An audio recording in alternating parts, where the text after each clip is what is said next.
Chapter 34, Guardian of the Underworld. My father has never kept things secret from me. Never. It was a code we both abided to. We always told each other news and secrets. It built up a wall of trust between the two of us. But now that wall is shattered, crushed, and has crumbled all the way to the ground. Peering up at my mother, I fold my arms over my chest. So are we playing cat and mouse all day, then I ask, gesturing towards the green mist surrounding Leo and I. We don't have to play anything, my dear. Surely you trust me now. You realize I'm the person you need on your side against your father. Crow exclaims, once again clapping her hands together. Rolling my eyes, I briskly shake my head. No, that would never work. Besides, I'd never go against my father, I say in a serious tone. But I thought. You thought I'd come running into your arms playing happy families with you and that wizard boyfriend of yours. I'm sorry, Crow, but you need to remove those rose-tinted glasses of yours and come back to reality. I appreciate what you have told me, but just because I don't trust my father doesn't mean I'll turn on him. I'm not like you, and I never will be. I snarl at her in agitation. Crow clenches her fists together as she glares at me with her mossy green eyes. You, my child, are far too complicated to handle. Now I'm afraid that your chances are up. You're coming with me, and so is Hellboy over here, she says, pointing her sharp nail at Leo. I can't help but snicker at her comment. Won't you have to get rid of the smoke that stops my powers in order for me to come with you? I say, kicking my scythe in the air and catching it in one hand. I peer back up at the woman in front of me, daring her to fire back. That's the beauty of my smoke raven. It can teleport you to any place I want it to, she says. My face drops as she says this. If she's managed to create a spell powerful enough to block my powers, then there's a way for her to twist this war around. Someone is already working against me, so it's possible that the gods that are my current allies could switch into my enemies. Smirking, Crow lifts her hand in the air and swiftly swirls it around. However, nothing happens, nothing changed. Looking back up towards Crow, I notice a figure behind her and immediately, I know who it is. Crow, the figure says from behind her, causing her to turn around to face the figure and scowl. You, she says, snarling at the person in front of her. I tilt my head to the side in amusement, watching the little exchange. Realization washes over Leo's face as he too recognizes who the figure is. Why don't you get rid of this little fog and this encounter can be over and done with, the figure says, stepping out of the shadows. The light rays reveal his appearance to all of us. A long wooden stick was in one hand. His other hand was gripping the rim of his hooded robe, pulling it backwards to reveal his face. He still didn't look a day over 30. Still as good-looking as ever. Everyone thought the gatekeeper to the underworld was an ugly old man. In fact, he is the opposite. He's good-looking and strong, however. That robe always hides this from the people he guides to the underworld. River Styx was standing before us. A small smirk made its way onto my face as I watched a strand of his chocolate-brown locks fall across his face. His pale red eyes scanned Crow from top to bottom, observing every inch of her face. Don't you know it's rude to stare, Crow hisses, forming a glowing green fireball in her palm, brandishing it at Styx, sighing. Styx tuts, bashing his wooden stick down to the ground, dispersing the green mist. Leo immediately holds 2 ruby fireballs in each palm, aiming at Crow, whereas I point my scythe directly at her. You were once beautiful, Crow. The greed that feeds on your soul destroyed your beauty long ago, Styx says, causing Crow's face to grow red in anger. I still am. Be careful who you talk to, Sharon. I'm the future leader of the underworld, Crow says, causing Styx to erupt in a roar of laughter. No one's called me Sharon in decades. You were always the funny one, Crow. Being the future god of death, now that is hilarious. Styx says, allowing his laughter to erupt once more, wiping the sweat off his forehead. His facial expressions become as cold as stone. His eyes began to glow a vibrant purple, the complete opposite to his pale red eyes earlier. Leave, Crow, before you get hurt. You know you're outmatched. Don't make me bring Thanatos here, he says, referring to my father. You may have won the battle, but you will not win the war. Crow seeds disappearing in a puff of green smoke. Styx, so good to see you, Leo chimes in, walking towards the gatekeeper. My, is that you, Leonardo? You've changed, my boy. I bet Lucifer is proud, he says, patting Leo on the back. Dad has his moments, Leo says, shrugging. Styx turns to me, Raven. You have grown to become a fine young lady and a beautiful one at that, he says. Smiling at me, I nod in approval. I haven't seen you since I was young, I say, referring to our last encounter. You're still as serious as ever, I see well. I better bring you home. Thanatos will have my head otherwise, he says. Chuckling to himself, Thanatos. I haven't heard that name in quite a while.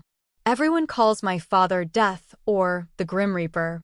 Thanatos is my father's true name. It reveals his dark nature just how my name does. But right now is no time to be thinking about my father's name. Right now it's time to pry out some information of my dark origins.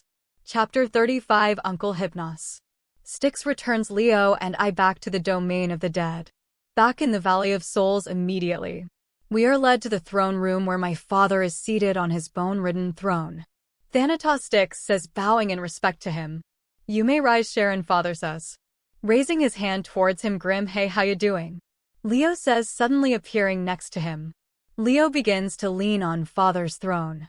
Grinning down at him, got everything handled. Knew you would, grim, Leo says. Nudging him in the shoulder. My lips form a scowl as I look at Leo treating my father as if he was his best friend. Even though he has lost my trust, it doesn't mean he deserves a lack of respect. I hear a low chuckle from behind me and immediately I spin around to find the source of laughter. Who on earth could find this funny? As I make eye contact with the being in front of me, I almost drop my scythe in astonishment. Standing before me is Hypnos, the god of sleep and my uncle. His deep blue eyes look me over and a small smile appears on his lips. His eyes resemble the night sky. It is said that if a mortal looks deep enough into the eyes of Hypnos, they will fall into a deep slumber. Leonardo Hellingdon. Causing trouble as usual, Hypnos says, closely observing him in response. Leo salutes to him. Father rolls his eyes at the demon brother. What are you doing here? Father says in a dominant tone, looking into the sleepy eyes of his brother. Seeing Hypnos in this part of the underworld is very rare. Hypnos lives in a cave on the other side of the underworld, so far that even the poor unfortunate souls don't roam over there. Hypnos rarely leaves his cave. His cave is located within a valley in the underworld where night and day meet. The river Lethe runs past his cave. Fitting that the god of sleep is located near the river of forgetfulness. At the entrance of his cave, it is rumored that hypnotic plants and herbs grow outside of it, such as poppies. No light nor sound ever enters his cave to avoid him awakening by even a small creak. Sleep is his forte after all. Hypnos is in fact Thanatos' brother. The siblings' parents were in fact the deity of darkness, Erebus, and the deity of night, Nyx, in fact. Hypnos and Thanatos are twins. The only way to identify the two from each other is through their eyes. Hypnos' eyes represent the night sky, full of wonder and endless possibilities. Thanatos' eyes represent the color of death, a dark shade of garnet with specks of obsidian dancing in the garnet pools. The garnet color represents the danger and despair that follows him, and the obsidian specks represent the dark and soulless personality he can possess. All reapers have a shade of red in their eyes. However, I am the only reaper with bright ruby eyes. All other reapers have a dark red color, whereas mine are vibrant as a rose. Can a brother not come and visit his family? Hypnos says, raising an eyebrow. Father sighs as he comes to stand in front of his brother. Not when he sleeps for almost an eternity, he can't. Why are you really here? Thanatos asks. Growing tired of his excuses. I heard Crow has returned and apparently she's after your children, he says. Gesturing towards me, though I only see one. Where's your heir? Hypnos asks. Searching the room for my brother. The heir to the underworld throne is Raven. Blake abandoned his duty, becoming a traitor, he says through gritted teeth.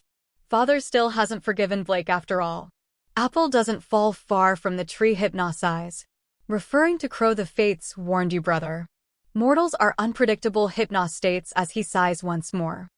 I do not appreciate my brother waking up just to scold me, he says, practically spitting it out to his brother as he snarls at him. Deciding to end the bickering, I jump into the conversation. Childish arguing won't help the situation at hand. A war is to come forth after all, I say, bringing all attention towards me. Hypnos raises his eyebrow in shock in my direction. Another war? Have I been asleep that long? Hypnos asks, turning to Death. You asked something similar the last time you drank too much ambrosia, father says. Rolling his eyes, it was a party, Thanatos. Did you expect me not to drink the god's finest beverage? Hypnos asks, rolling his eyes, huffing. Father crosses his arms over his chest, looking like an immature child. Honestly, sometimes I find it hard to believe he is the god of death. A loud cough erupts around the throne room from beside me. I turn to see an amused-looking Styx as he observed the brothers. I hate to interrupt this interesting little argument, but we do have a serious matter on our hands, Styx says, causing a silence to overcome the brothers. Yeah, while Sleepy here has been asleep for over 2 decades. Your niece here has declared war against Adam Bloodbrook, Leo casually chimes in. Looking smug, my uncle turns around to face me. You declared war against the king of the vampires? He asks in astonishment. Indeed I did. The savior has arrived and he threatened her life. Also, he has committed endless crimes such as killing his brother, the rightful heir to the vampire throne, I say nonchalantly. He killed his brother, but that's not possible. A reaper would have to bring his soul here, correct? Hypnos asks, thinking over the situation. Someone appears to be a traitor among us, I say. Looking at father, he had grown speechless. I had forgot to mention the little dilemma with the traitor to him. Who dares go against the underworld king? Father bellows around the throne room. All reapers nearby stop dead in their tracks. Well, this is going to be a long day. Chapter 36. The traitor among us. Woe grim. Take a chill pill, Leo says, patting father's shoulder. Father lets out a low growl which makes Leo take a step back with his hands in the air. Okay, demons aren't welcome right now, so I'm just gonna go, he says, snapping his fingers as he disappears in a puff of red smoke. Coward, I mutter under my breath, causing Styx to release a chuckle. Father walks to his throne and flops down on the seat, pounding the armrest as he does, causing all attention to be drawn to him. Someone in my court is a traitor. I suggest you reveal yourselves and suffer the punishment honorably, or suffer consequences much worse if I have to go through every reaper and find you myself. He bellows around the throne room. I can see the fear in the reapers' eyes as they look up at father and themselves, trying to locate the traitor too. All of a sudden, all eyes are drawn to the big black double doors at the back of the room, including my own. The doors bash open as a cloaked figure walks in with piercing crimson red eyes. A pair of eyes I know all too well. You were always the overdramatic type, weren't you, Dad? Certainly gave Eros a fight for his money. In my eyes you're both drama queens, Blake says, pulling back his hood to reveal the evil smirk plastered on his pale face. Blake Daniel Reaper. I should have known it was you that did this, father sneers as his garnet eyes turn into furious slits. Father balls his hands into fists, the black within his eyes swirling around his pupil, growing thicker and thicker until both his eyes become consumed by the darkness. The veins under his skin begin to throb with thick black blood rushing through them, his teeth growing spiked as his whole mouth becomes a pitch-black cave. This is the god of death's true form, the exact same as mine. Only few gods have 2 appearances. The gods that do are mainly linked with the soul-collecting circle like Leo's father. You wouldn't expect Eros, the god of love, to have a different form. The one he has is already as annoying as him. Blake looks at father, amused that he changed into a more intimidating appearance. He then turns to me, expecting me to do the same. I, however, maintain a stone-cold expression as I glare at him. Sighing, Blake begins to do what? He asks in an innocent tone, tilting his head to the side in fake confusion. You know all too well what you have done, father bellows, pointing his silver scythe menacingly at his own flesh and blood. Dad, calm down. We don't want you to lose your temper now, would we? Blake says sinisterly. I returned your powers, thinking you came back to the Reaper way. Yet you still refuse to become a true Reaper. Your sister even saved you from that witch's curse. To think it was all in vain, father sneers at his son as he looks at him, returning to his human-looking form. His black hair returns, as does his garnet eyes. Not a wrinkle forms on his skin, even though he is over 1,000 years old. He's been alive since the beginning of time. As soon as life was born, death followed soon after. In vain. Dad, I think you're missing a vital piece of information here. I am no traitor. I could care less about those petty vampires, Blake says, folding his arms over his chest. Father remains tense even after his words. Blake, you are a vile and dastardly creature. You destroy the Reaper name, I beam as I glare into his crimson eyes. A small smirk forms on his lips. I'm no reaper, dear sister. You should know that better than anyone. I am a demigod. Reapers are simply the henchmen of dear old dad. They possess no true power, Blake says. I don't argue, he's half right. No reaper could do what father and I can. The reapers are simply farmers that collect souls from the living. Just like Leo is a demon god. The demons that collect souls for hell are also just vessels that are bound to one job. Even more Styx is a being to carry countless souls across the river into the afterlife. Do not disrespect our lives, brother. You would be wise to keep that gaping hole of yours shut, I say. Scowling at him. I may be more than just a reaper, but to me I see everyone as equals. Just because someone has more power or is stronger than you does not mean for you to use that to your advantage. You show respect to each other. Lack of respect and frowned upon in my eyes. Disrespect. Why, Raven, you have already disrespected reapers by falling in love. After those words fall from his mouth, gasps erupt around the room from the reapers surrounding us. It's dangerous for a person to fall in love in the death business. Very dangerous. I am not in love, I say through gritted teeth. Father looks between the two of us. Too shocked to say anything. That's quite ironic coming from you, nephew, Hypnos says. Coming out from the sidelines and into Blake's view. Blake's eyes immediately flare wide in shock.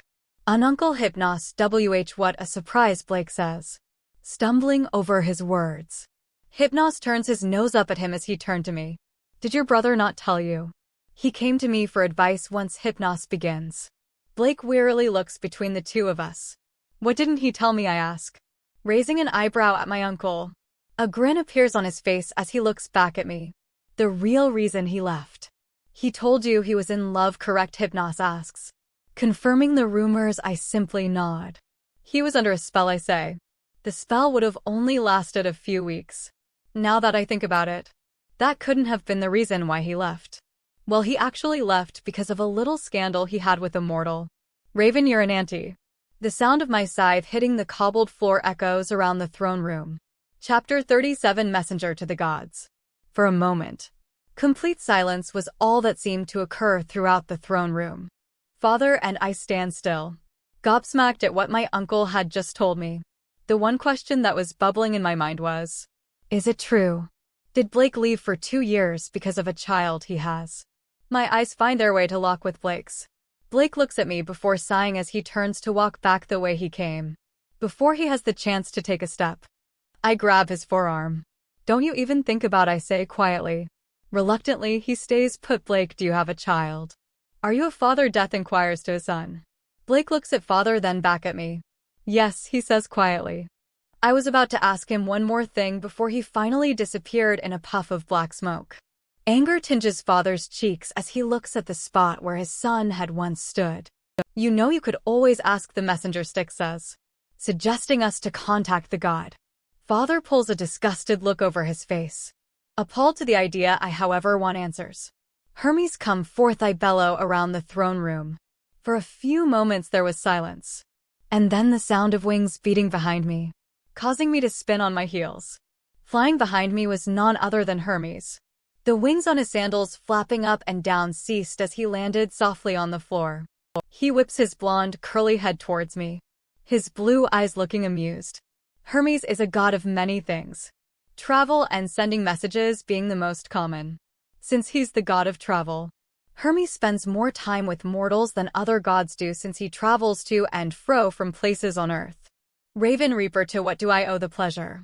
The god asks me, smirking. His eyes catch a hold of my father's, making him grin as he looks at the annoyance in my father's eyes. You travel everywhere, correct? I ask. Indeed, he says, firmly nodding. What do you know of Blake's child? I ask, wanting an answer quickly. You mean the kid Blake had with a mortal? The kid's been living a normal life with his mother and father for at least 2 years. The lil scamp's very observant. Could have sworn I was spotted a few times, Hermes says, leaning against the wall. Does the child possess any powers? From what I've seen, nope, but the mother is immortal. Powers could show when the kid's older. What's the child's name, I ask, wanting to know more about my newfound relative. Edward Dawson. Lil Eddie is only 2, bless him. Blake's been trying to keep him hidden from other gods. You can't hide secrets from me, of course. He never expected me to come poke my nose around his child, Hermes says, folding his arms over his chest. Who's the mother? I ask, letting my curiosity get to the better of me. Hermes smirks as he looks up at me, tilting his head to the side. His blonde curls fall effortlessly around his face as he begins to speak. The mother is a mortal from America, Sarah Dawson. She was a waitress in a diner, then she met Blake. I think over Hermes' words. America? That's not possible. Blake always spent his time near London. Never in America. He's never spent time in America. Before I say under my breath. Hermes' blue eyes flash with amusement. If one wishes to stay hidden, then perhaps going somewhere that is unbeknownst to them is the best way to win the game of hide and seek, Hermes says, releasing a childish smirk. This is exactly why I didn't want the messenger here. He's too childish, father says, rolling his eyes. I'm just more up to date than you reapers, Hermes says. Shrugging, Hermes is often found on Earth rather than up on Olympus. He may be a son of Zeus, however. He doesn't act like it. He prefers to spend his time lounging in different places, finding out gossip. Sometimes the gods wonder if he should have been mortal instead of a god. Of course, Hermes is the god with the fastest use of travel. This makes it ideal for him to send messages for people. For a god, you certainly have quite the tongue on you, father mutters under his breath. Why, thank you, good sir. It's not every day you get a compliment from death, Hermes says, sarcasm lacing his words as he does a small bow to my father out of amusement. Father lets out a low grunt as he looks back at the god. It wasn't a compliment, father snarls, causing Hermes to chuckle. A raven. Does your father not quite get the concept of sarcasm? The god asks me as locks his blue eyes with mine. I try my hardest not to smile at his comment, but of course, Hermes manages to break through my wall. He's the only god that will ever make me laugh. Usually it's because of what he says about my father. Coughing away my laughter, I look at the god of travel with a serious expression. Hermes, may I ask you a favor? Depends what it is, princess, he says, cheekily winking at me, rolling my eyes. I stare at him coldly. Enough jokes.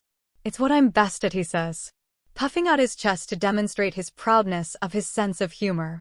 I want you to take me to my nephew, I say, causing my father to bore his eyes into the side of my head. Raven, you aren't serious, father asks, shell-shocked at my request. Oh dear brother. You have quite the stubborn daughter, Hypnos says, looking at me with an amused smile. Styx continues to chuckle in the corner of the room. You want to see your nephew, Hermes asks, also looking shocked. Why wouldn't I? Blake's been hiding him for a reason, after all, I say, crossing my arms over my chest at that moment.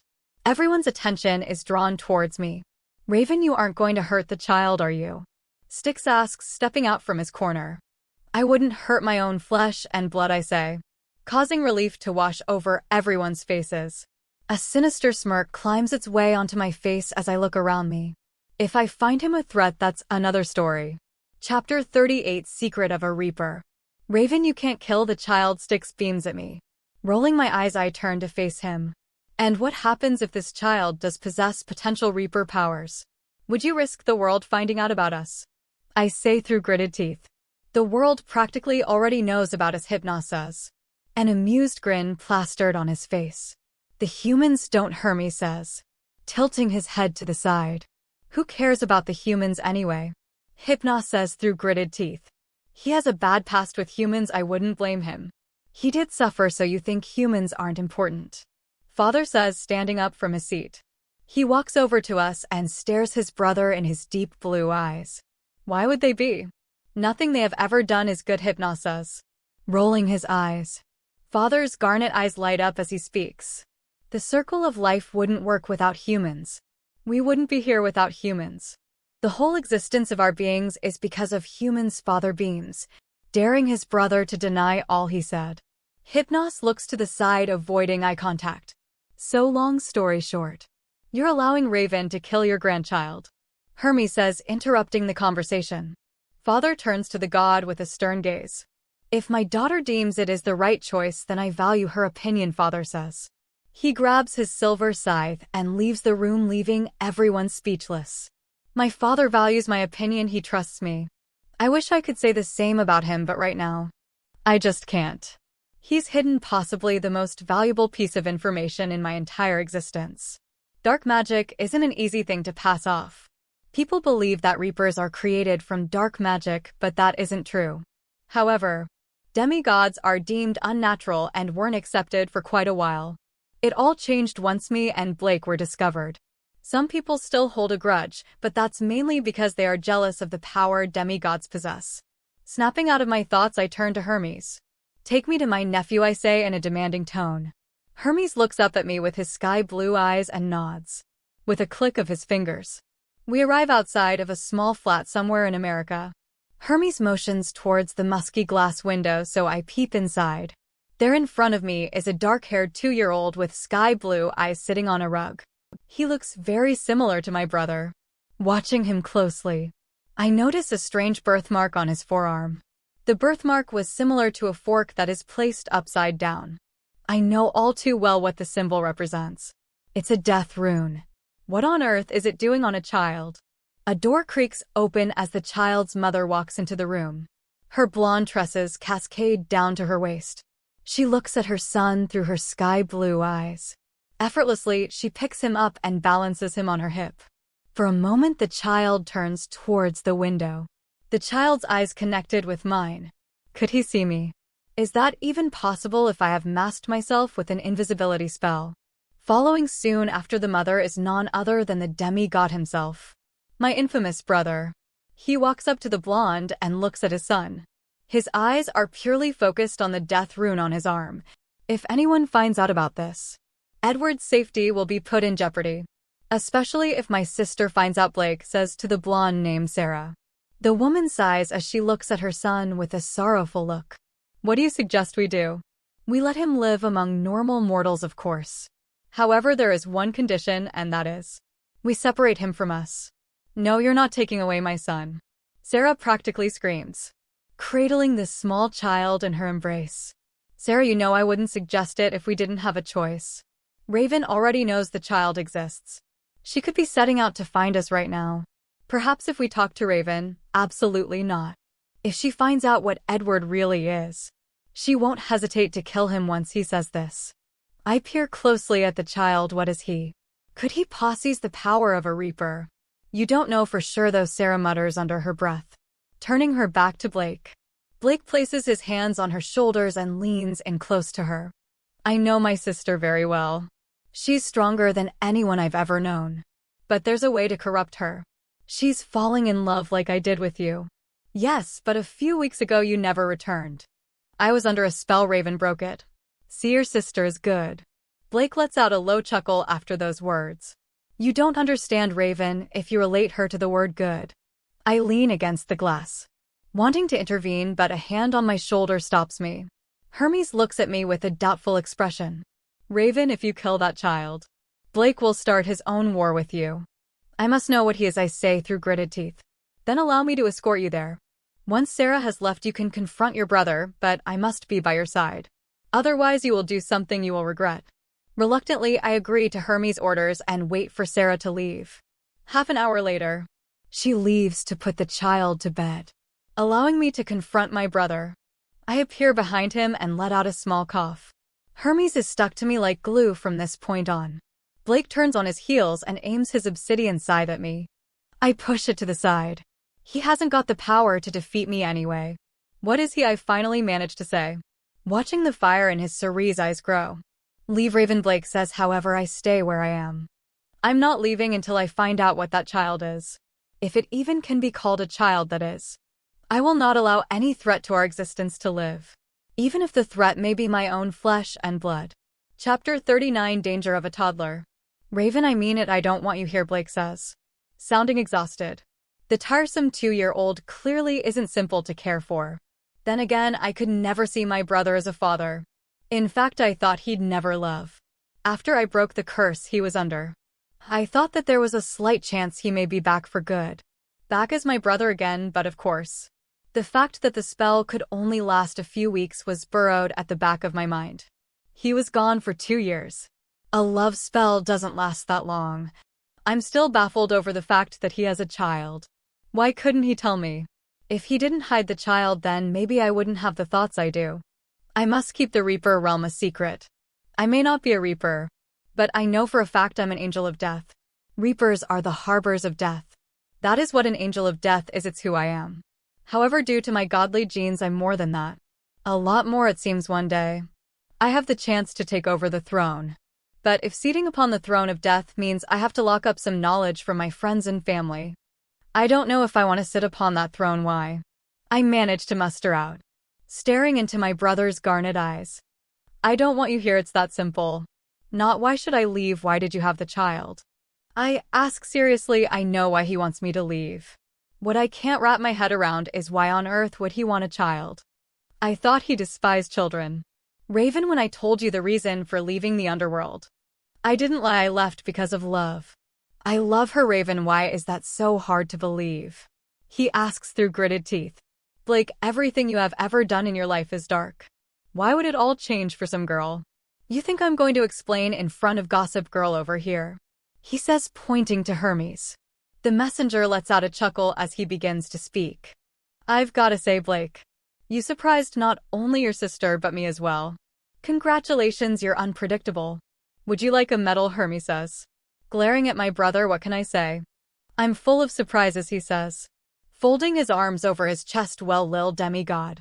So am I, Hermes says, his face stone cold as he places a hand on Blake's shoulder. I'm just as unpredictable. Be careful who you mess with. I'd say the same, but it appears you're already working with her, Blake says, turning his gaze towards me. Blake, I say through clenched teeth. Answer the question. Why do you think I hit him, Raven? You're too smart to just not think of the reason yourself. Tell me, I'm all ears, Blake says, opening his arms out wide. Does he have powers, Blake, I say, looking at him for an answer for a moment. Silence falls over the room. Blake turns to me, a sinister smirk plastered on his face. If I say he did, are you gonna kill my only son?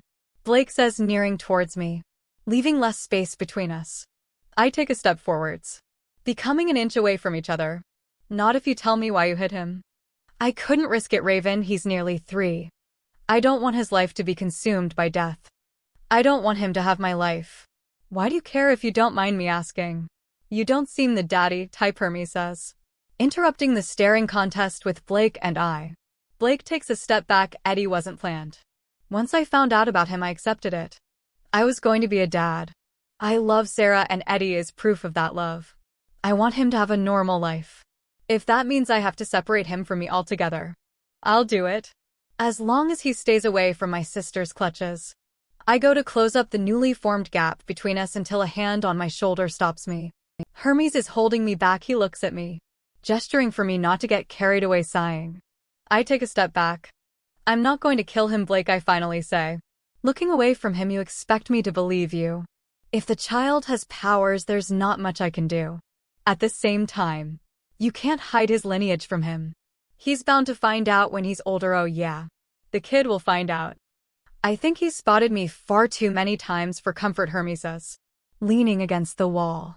You've been spying on my son, Blake beams, glaring at the god. Hermes holds his hands up in surrender. I sensed a strange aura. Came to check it out and found your kid. Well, don't find him again, Blake practically spits out. Footsteps suddenly advance towards us. The wooden door to the room creaks open as Blake's lover steps through with the child fast asleep in her arms. She takes a look at me and holds a hand over her mouth. Is that? She stutters before Blake makes his way towards her and places an arm on her shoulders. It's okay. I'm here to protect you, Blake says soothingly to the woman. She begins to relax as she takes in my appearance. You're Raven, she finally says, making eye contact. Hello, Sarah, I say, rolling her name off my tongue causally, almost tauntingly. I watch the child in her arms toss and turn. He's waking up. My main focus becomes the child as his body jerks towards my direction. Then all of a sudden, his eyes flung open and staring back at me are 2 obsidian orbs. The child isn't human. Chapter 40. Looks can be deceiving. What should I do? I thought the child would only have slight powers, if it even had any powers at all. Yet, his eyes suggest his powers are stronger than I thought. The child's eyes are pitch black. It's almost as if he has no soul. His eyes are soulless. The black abyss staring at me seems to be looking right through me. Blake looks at his son, then towards me. Don't is all he says. But the thoughts are already flooding my mind. This child is dangerous, it isn't human at all. Well, look what we have here. I believe your son is related to the Reaper legacy a lot more than you think, Hermes says, patting Blake on the shoulder as Blake glares at him. What happened to his eyes? Where's his gorgeous baby blue eyes? Sarah cries out, desperately looking at the black orbs her child now possessed. That child isn't human, I say under my breath, my sight not removing from the child. He's a Reaper, Blake says under his breath. Sarah sobs as she holds her son in her grasp. No, he can't be, she cries out, distraught over her only child being a harborer of death. Your son can never live a normal life, I say coldly. I look up at my brother, we could be wrong. He might not be a Reaper, Blake says, trying to find a way out, sighing. I slowly nod my head, you're right. He may not be a Reaper, but those eyes suggest death, I say, looking down at the child. I know what he is, Hermes says, walking towards the child, and that is? Blake asks anxiously. The child has the touch, Hermes says, looking at Edward. The touch, Sarah questions. Blake, however, remains silent, too shocked to speak. And I know why. The touch is an ancient curse that was first discovered years ago. There were many different forms of the curse, however your son appears to have the touch of death, I say. A slight touch of remorse in my voice. No. That can't be, my son isn't cursed, Sarah screams, clutching the child tighter in her embrace. I wouldn't do that if I was you, Hermes muses, looking at the firm grip she has on the child. And why not, Sarah beams, taking a step back. Once those little soft palms make contact with your skin, you're a dead woman, Hermes says, looking at the child's curled up fists. I don't believe you, Sarah says, stumbling over her words. She looks down at her child's hand and gently grasps his wrist. Sarah, no, Blake beams, but it's too late. The child opens his palm as he looks up at his mother. Sarah places the child's hand on her cheek. Her expression suddenly grows cold. Mommy loves you, she says as the last ounce of life leaves her body. She gasps and begins to collapse to the floor. Blake catches her lifeless body along with his son that slipped out of his mother's grasp. Sarah was dead, she was killed by her only son. A tear rolls down Blake's cheek as he looks at Sarah's pale face and lifeless eyes. Bring her back, he begs, turning to me. I can't. She's gone, Blake. No, don't pull that crap on me. I know you can revive the dead. I know you brought Callum back to life. Bring her back, he beams, clutching her body. Callum wasn't meant to die, Blake. Maybe Sarah was. No, she wasn't. She's the only person I'll ever love. Bring her back to me, Blake. I can't. The balance of life will be disrupted. I don't give a crap about the balance. She didn't deserve to die. No one does, I say in a small voice, watching the tears drip down my brother's face and merge with the carpet below him. Then who's taking her soul, Hermes asks, looking at Sarah's corpse. That's when a piece of paper falls onto Blake's lap out of thin air. Blake's duties as a Reaper hadn't ended. The name on the paper was the soul he had to collect. The name was Sarah Dawson. Blake looks at the name as a tear drops onto the paper. No, I refuse to take her soul away, Blake says, clutching her tighter to his chest. She was meant to die, Blake, I say in a soft voice, looking at the grief on my brother's face. She shouldn't have died, Blake sobs, staring at his lover. Death comes to all on earth. It's expected, everyone knows one day they will die. She lived her life to the fullest. She had a child and someone she loved. Be thankful she died happily and not alone, I say. Looking at Sarah's face, she seemed at peace now. Blake sighs as he summons his scythe. He slowly stands up and stares at the corpse, lingering on her eyes once more. Blake swings the scythe over her lifeless body, expecting her soul to leap into his arms. However, no soul appears. Blake tries the routine over and over until he collapses alongside her. Where's her soul? Blake cries out, grief taking over. Baffled, I look over the corpse. Nothing, no soul. That's almost impossible. Every person has a soul. There's no such thing as a human without one. I turn to Hermes to see if he has an explanation. However, his eyes are drawn to the child sitting on the floor alongside his father. What is it? I ask him, following his gaze. The kid's consumed his mother's soul. She's forever trapped inside her child's mind, the messenger says, looking at the child. Edward laughs as he looks around the room. When a child laughs, it's supposed to be innocent, almost happy. But this child's laughter was far from happy. It was a dark laugh, almost sinister. Did the child take his mother's soul purposely? I clutch the scythe in my hand and begin to drag it across the floor. Blake's head whips towards me as I start to make my way over to his child. A monster like him cannot live. Chapter 41: The Death Reality. Blake's eyes pierce through me as I stop in front of the child. My eyes look deep into the soulless orbs before me. I slam the scythe on the ground as I watch the child smirk at me. Not smile smirk. Hermes rushes to my side. Trying to pry the scythe out of my hands. Wrong move. A reaper's scythe is their world. If you even attempt to take the scythe away from them, you will regret it. Once Hermes' skin makes contact with the cold ruby metal, he is instantly repelled and slammed into the wall at the edge of the room. Picture frames shatter as the god's body crushes the wall behind him. Of course Hermes is a god, he won't be injured. Such a shame. Blake rushes to his feet as he watches my gaze on his son. In a flash, the child is enveloped in my brother's hold. I send a glare his way as he shields the child away from me. You dare! Blake seethes at me, gripping his obsidian scythe with his free hand. Or what, Blake? What are gonna do? Kill me, I ask, reminding him of the fact that we're immortal. Raven, if you truly saw me as your brother, you won't do it, Blake says almost softly. He gazes into my eyes before setting the child down. Raven, Hermes says, getting up from the crumbling wall, looking as if it was threatening to collapse at any moment. Both of them are warning me. Blake steps away from his only son and turns his attention towards me. It's your choice, I won't interfere. But I will say this: whatever happens to my son is on your hands. Don't do anything you will regret, Blake says finally, taking yet another step away from the one last piece he had of his beloved. The last remains of Sarah rests in this child. Yet he's just letting me kill him without any interference. I'm not going to let this opportunity pass. As long as Blake leaves me to take care of what needs to be exterminated, life will be much easier. And I'm death, for heaven's sake, grasping my scythe. I swing it in the air as I do this. Blake takes a longing look at his son. The once black orbs on the child return to two sky blue pupils. For once, the child looks angelic as he takes his final look at his father. Focus, Raven, he can't stay alive. His power is too strong and rare. One day he could release havoc on the earth. You're doing the right thing, Raven. Just swing your scythe down. My fingers grip onto the scythe as I once again attempt to swing it down. The child can't live, the child must die. I keep telling myself that what I'm doing is right, that the world will be a better place without this child living. But what about the balance? Is the child really meant to die? Will the world be a better place?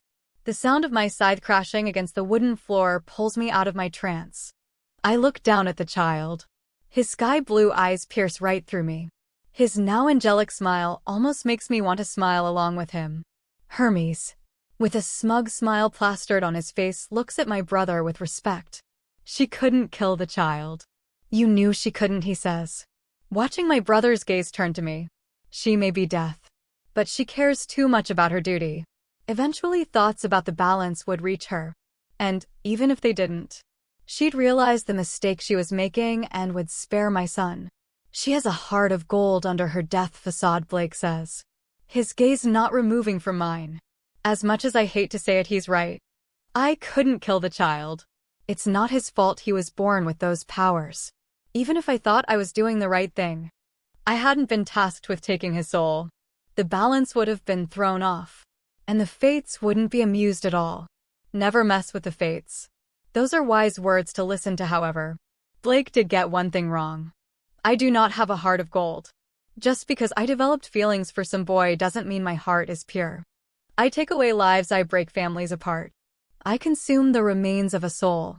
Does that really sound like a person with a heart of gold? No, it doesn't. No such thing dwells inside me. I may have spared your son, but once his name appears on my list, I shall not think twice when swinging, I say grimly, picking up my scythe and walking over to Hermes. I turn to face my brother and see him holding Edward in his embrace. You remind me so much of your mother, he coos to the child. A look of adoration drifting in his eyes. His star-hazed look returns to me once more. This isn't the end, Blake. Far worse things are to come, you do realize this. I say quietly, looking down at the dull wooden floor. I know very well the events that will come to pass. People will die, gods will perish, but dear sister, hear my plea, don't get killed after all. Eddie needs an aunt to look after him now and again, Blake says, a small smile crawling to his lips for once. I smile back at my brother. He cares. No trickery is evident this time. My brother wishes me the best, and most importantly, he doesn't want me to die as if death could die. Not that I'd allow myself to. I'm not invincible. Once I have the throne to the underworld, I will be. The only god to ever be invincible is my father. Death cannot be killed, it's impossible. Gods can with a certain blade that includes me. I may be strong, but I'm not invincible. I appreciate your plea, Blake, do not fret. I have more tricks up my sleeve than you have ever had, and with those words, Hermes and I leave my brother alone with his son. The son that killed his beloved and trapped her soul with just the touch of a palm. The child may have sinned, but at the end of the day, he is a part of the Reaper legacy. One day he would have killed. Better sooner than later, I suppose. The boy's lucky his father loves him unconditionally. If it was me, things wouldn't go as smooth. Does this mean that I am in love? That I'd protect the person I love for all eternity? That cannot be possible. I love no one. Chapter 42. Conceal the Evil Within. 3 days have passed. I have isolated myself from the world I call home. So many secrets have been hidden from me. The fact I have a nephew. The fact that Blake trusts Hypnos more than his own sister, and to top it all off, my hidden dark powers. I can't cope with the people who I consider close to me to hide away secrets. My wall of trust has been broken down more than once. How am I ever to trust another again? I didn't want to make contact with anyone, so I locked myself in my room, dwelling on my thoughts. My father has tried multiple times to get me to come out. You see, I've enchanted the room so that no creature may enter, including my father. I never knew I could do enchantments, but after I returned with Hermes, I tried one enchantment out. Surprisingly, it worked. Crow told the truth. My father now knew why I was avoiding him. He attempted to break the door down but was repelled away as soon as he touched it. That's when he realized I knew. He hasn't attempted to speak to me since. I've been left to my thoughts. I don't know if I'll ever be able to trust him again. Too many times I have forgiven him. Yet he continues to hide things from me. But this time it was big. He didn't hide a person from me like Blake. He hid my inner self away from me. The part of me that I supposedly kept locked up. The part of my being that's consisted of black magic. Miss Reaper. You have a visitor, one of the Reapers says from behind my hollowed door. Did you tell them I was busy, I say, rolling my eyes in annoyance. I tried explaining your isolation, miss, but he's very stubborn, the Reaper says rather worriedly. I turn my gaze towards the door. Curiosity burning inside me. Who's he? I ask in a low tone, impatiently waiting for the reply I desired. It's your brother, the Reaper says. He claims it's urgent. Bring him here, I say reluctantly. I hear the Reaper's footsteps echo down the hallway.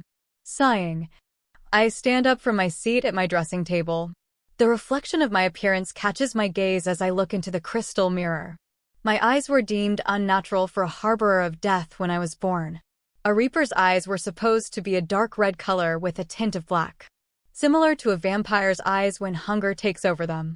However, my eyes are not dark, they are bright. A bright ruby that matches my scythe. When Reapers are born, a scythe is ultimately chosen when they are born.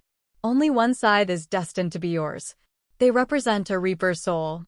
And with mine being a ruby red, no one knew what to think. Now it's become accepted. It's my signature color almost. But back when I was born, I was supposedly not considered a Reaper. True demigods aren't Reapers, but for years I have trained as a Reaper. I know how it feels to be a Reaper. The only thing that separates me from other Reapers is the qualities that make me a demigod. My eye color represents love. The passion in my eyes is scarily linked to romance. I have never experienced true love before. My eyes deceive others, which is what makes me good at my duty, Raven. I hear Blake yell, pulling me out of my trance. Sighing, I turn away from my reflection and open the door, taking away the enchantment briefly for him to step inside before it is back up. Blake strolls in with Edward in his arms. He looks at me with fear embedded in his eyes. I have never seen this emotion in his eyes before.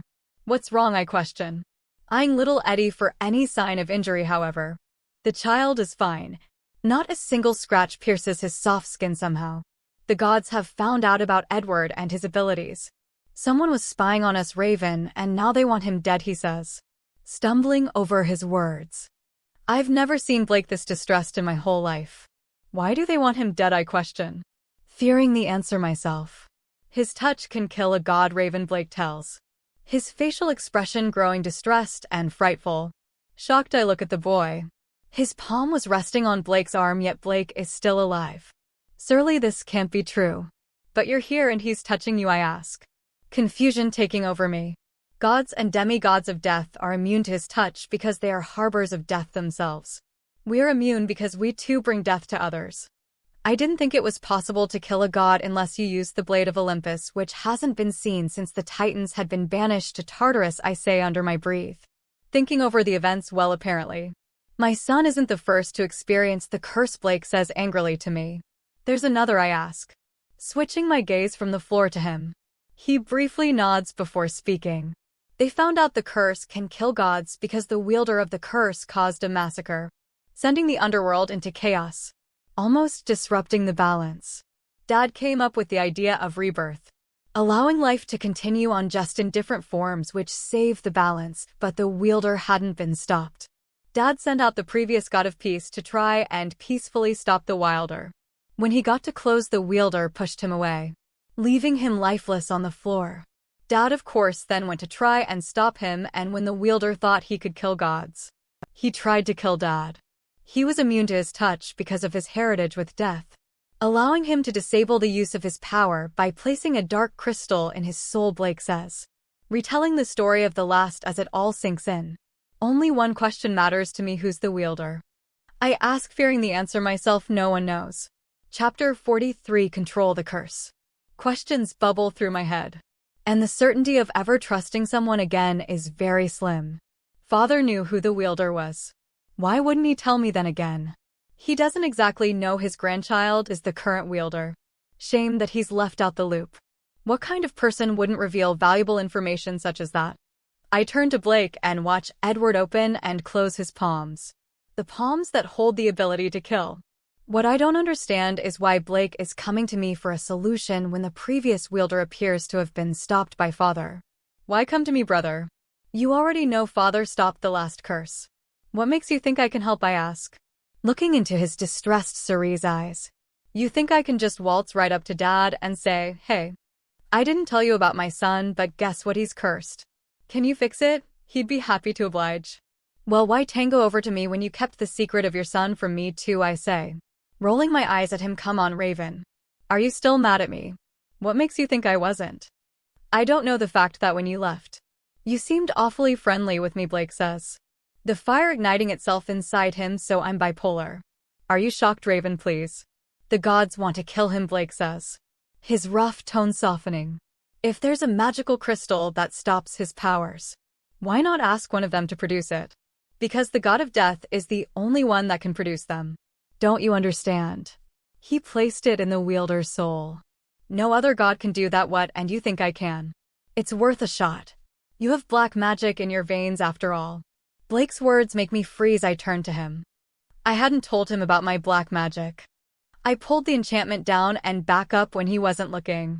He knows. Blake looks at me confused to my silence. You knew, is all I managed to spit out in a low breath. Knew what? Blake asks, irritated. You knew about my heritage, I see that. Whipping my head in his direction, Raven. You knew and you didn't think to tell me. Did everyone know apart from me, I say, the feeling of betrayal engulfing me. Raven, Dad only told me because he was concerned about you. He didn't want the world to know you are possibly the most powerful demigod in the world. And by keeping it a secret, he had to keep it from you, Blake says calmly. Alarmed at my sudden state, I grit out, turning my back to him. But Raven, I find someone else to experiment with. I'm not helping you, Raven, please. Why won't you leave? Why must you torture me? Reminding me that I can't trust anyone, I say in a quiet sob. Raven, you can trust me. You know you can I? You knew who I was before even I knew. You kept your son from me. Can I trust you, Blake? It was a mistake, okay? I should have told you about Eddie, but you didn't. So let me make a deal with you, I say, turning back to face him, no longer showing how hurt I am. Raven, it doesn't have to be like this. If I provide your son a way to keep the curse concealed, you must leave me for eternity. Raven, please don't do this. Blake, you have shriveled up any trust one had left for you. At the moment, I trust your son more than you. He has yet to hurt me. And if he's anything like his father, that trust won't last long. I'd accept my offer if I was you, I say bluntly, wanting him to leave my presence forever. Raven, please, I can't leave you for eternity. You're my sister. That didn't seem to bother you 2 years ago when I was left alone. Raven, you know why I left. That doesn't justify your actions, Blake. Now I need to think of a way to stop your son from killing, I say. Irritation laced in my voice. Then maybe this can help, Blake says, setting his son down on the bed and making his way over to me with a small red leather book in his hand. What's that crow's spell book? Once those words escape his mouth, the book goes flying across the room, crashing against the wall and landing with a thump on the ground. I'm not using anything belonging to her, I practically spit out. First, he betrays me. Second, he has the dignity to come crawling back begging for my help, and finally, he brings me an item belonging to a monster expecting me to use it. Raven, please. There's a spell in there that can conceal the curse. Why not go running into Mummy's arms if you're that desperate, I say through gritted teeth, slamming my hands on my dressing table, causing Edward to stir on the spot. It's not like that, Raven, besides. Only you can cast the spell. You know what this all sounds like. It sounds like my dumb older brother is trying to use me. Raven, come on, you know that's not it, you know what? Fine, I'll cast your silly little spell. But after that I owe you nothing and I never want to see your face again, I say, clicking my fingers, causing the book to return to my hands. I flip through the pages until I finally stop on the spell called Gloved Power. Reading through the spell, I realize that all I have to do is create these black leather gloves that have the power to stop Edward using the curse. The only condition is once the gloves are removed, the curse is returned. Looking back over the page, I begin to chant the words written on the brown-tinted paper. Thou who is born with the curse of death must conceal thy benevolent evil power inside to avoid others from harm. With these words, I declare that gloves will be placed to stop a crisis emerging and save mortal life for eternity. A strange feeling rises inside me, causing me to collapse to the floor. The black magic emerges deep from inside me, granting the wish I have spoken. After the feeling of exhaustion is cast over me, a pair of black leather gloves appear in my hands. Dragging myself up, I walk over to my nephew and place the gloves on his small hands. The gloves immediately mold to his palms and fit almost like a second skin. The gloves will grow as he does, allowing him the power to conceal his evil. My one condition is this. The gloves must never be removed. If they are, I will not hesitate to kill him. Balance or not, I say, not caring any more about the ties of the balance.